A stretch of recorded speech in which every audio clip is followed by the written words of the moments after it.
ମୁଁ Ashish Kumar Nayak ward number 9 number ward member Bayandi ग्राम पंचायत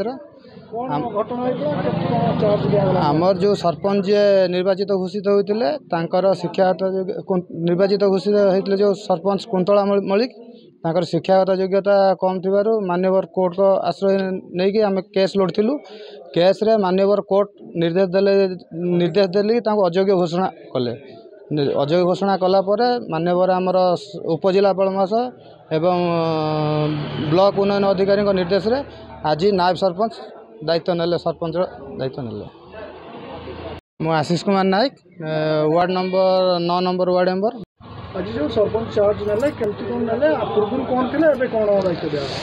मु प्रदीप कुमार बारिक आगुरु वार्ड मेंबर जीति वार्ड मेंबर नायब सरपंच दायित्व तुलौली एबे सब कलेक्टर अनुसार सब कलेक्टर चिठी अनुसार मत दायित्व मिली पूर्वतन जो सरपंच आज्ञा पूर्व जो सरपंच थिले कोन पई कराई कि आपन चार्ज दिया? पूर्व जो सरपंच थिले तांकर कोन शिक्षागत योग्यता कम थिला जा फल से केस चलता कोर्ट रे तो ताकू कोर्ट राय हिसाब रे सब कलेक्टर चिठी अनुसार एबे सरपंच दायित्व दिया मते।